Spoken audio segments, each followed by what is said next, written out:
Welcome back to the channel where we're finally working on the S2000. So I've had these parts in a box for 3 years, 22 days as of filming today, June 25th, bought them June 2nd, 2020. Shows you how backlogged I am with the car. But anyways, moving on. So we're going to get into installing those now. Going to clean up some things around the steering rack, clean up some things in the engine bay as well, and kind of get going on a little bit of a restoration theme going with the S2000 before we get it tuned. So let me get the car up in the air and we'll join you back when we start working on it. Alright, now that I got a free moment to show you what we're working with today, some brand new Oem Honda inners, brand new Oem Honda boots, the nuts to lock the inners to the outers, the little clamps for the boot as well, same thing. We'll also be throwing back on the front zero bump steer kit again. We'll be putting on the Spoon steering rack rigid bushings. That was the only one I didn't get to do when I did the last ones. And the Ktuned outer tie rod ends, the spherical ones. So all nicely wrapped up. So we'll be putting those on the car today and moving forward with a little bit of restoration of some of the new parts I got. Alright, so I went ahead and knocked off the crank pulley bolt here so I can replace this crusty butthole of a crank pulley with the brand new Oem Honda one along with the new Honda bolt. I used one of the weighted sockets and the Milwaukee impact, but to put it back in we're going to do the Honda crank pulley tool, the Honda crank pulley holder tool, Jesus. And then we'll torque it back in. I'll look up the torque specs and then I'm going to gather the new parts and throw them on now. Alright, here we have the brand new Oem Honda S2000 crank pulley bolt, the brand new Oem Honda crank pulley bolt itself. Did I say bolt twice? Pulley, bolt, pulley, bolt. And I actually bought these about a little over 3 years ago at this point, and now we're finally getting around to using them along with some of the other stuff and some videos coming up. So let me get this open and on the car and ready to torque up. Alright, and the pulley kind of just wobbles out side to side. I don't know if we'll be able to do this one-handed. Yep, just got to be careful that the keyway doesn't fall in. That's probably going to happen because I set it.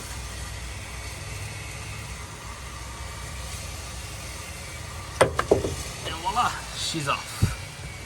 Look how gross that is, just flaking away and all. It's definitely had its time. Old and busted, new hotness. Old and busted, new hotness. Alright, this is the kind of setup you need to do. Crank pulley holder is in, holding the crank pulley. Got it wedged against the shock tower over here. The torque wrench set up with the 19mm there. Already torqued it and got the click stop to go. It's a little hard to torque and hold a camera at the same time, but that's on there. Gonna put the belt back on and call this part of this video a wrap.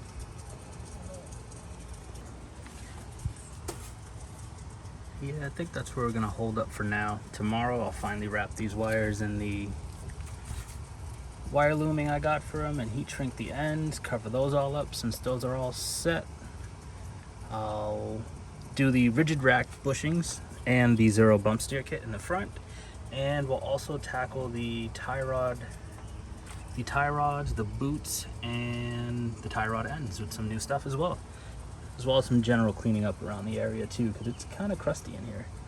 So we'll see you not next time, we'll see you in the next clip, which is probably the next day. I'll just show you where I'm at right now. Yesterday I removed the fan, so I had some space to work on. I got the bolts out, got the 2 steering joint bolts out as well.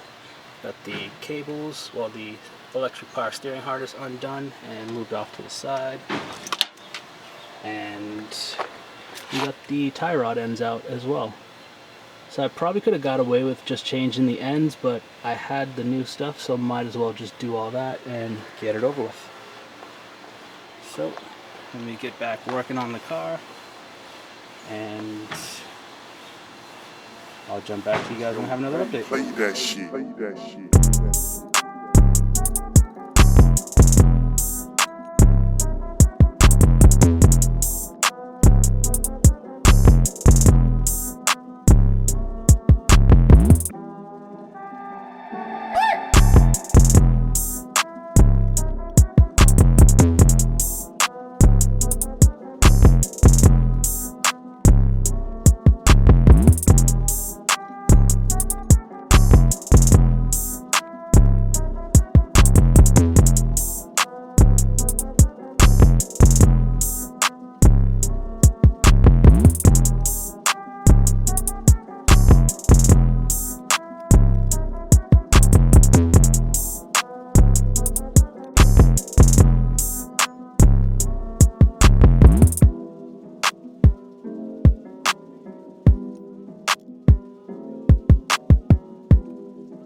So it looks like I might have to abandon the rack rigid bushings again. It's a little contraption I made to press out the old one. Kind of snapped off at the handle, and I don't have anything else here to kind of do a makeshift press. So I guess what I'll do is I'll back pocket this again, hopefully not for 3 years.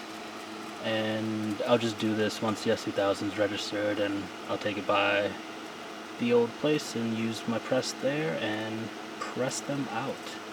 I did think about using a hole saw to do that, but since this one doesn't bolt out, I didn't want to go too far and damage the whole rack, so I just left that alone. And since the bushings are okay, minus the tiny little chunks here, but the washers will take up that space and still keep it snug and level in the car.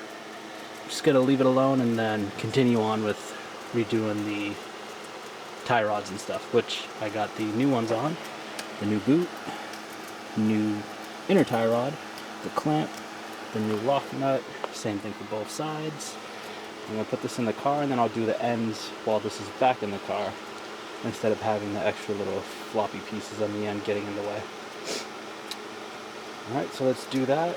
I'll get the little steering joint put back on. I wanted to grease that up because it was a little kind of New Englandified, rusty, and I'm going to order a new one of those for the next time. That way that'll be all set. And now I'm just rambling, so I'm going to put the camera on the tripod and start putting this stuff back together. Alright, and here are the Ktuned tie rod ends. I already did the driver's side, so I'm just going to do this one on film. It's pretty straightforward. You just pop out the little cap here, thread it on the inner tie rod, and then fight with it to get into the hole. So let's do that now.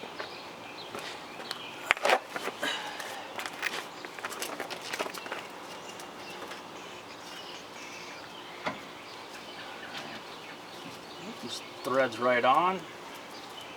Don't have to worry about too much or any powder coating in the threads preventing it from spinning on. Or at least this one didn't. But again, this one's been sitting for 3 years. Maybe the quality control's gone down. Who knows? It is Ktuned. Alright. Let's take the nut off there. Alright. After a little bit of wiggling around, it pops right into place like that. And did I lose the new nut? Of course I did. There it is. And you just throw this bad Larry on top like so. And that's it. Alright, so I'm going to tighten these off camera and check to see how my alignment looks. I do have some toe plates that I can adjust. But I'm going to eyeball it for just this video, and then the next video I'll do the adjustment with the Ackerman toe plates. Alright, let me do this and I'll join you guys once we're back on the floor. So I definitely needed ends. All my boots are ripped and they're all flimsy and floppy like that.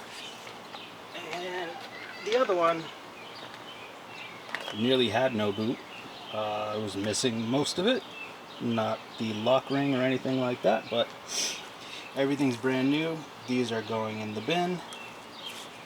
And I'm actually happy I finally did this.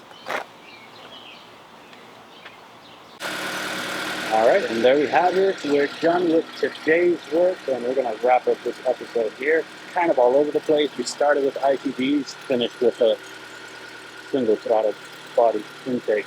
Yeah, so sorry as I fight back on it. But it's running, it's idling normally. I did rebuild the idle air control valve on the side because the Amazon one I bought didn't work, but the Amazon idle air control valve was cheaper than the Oem Honda gasket.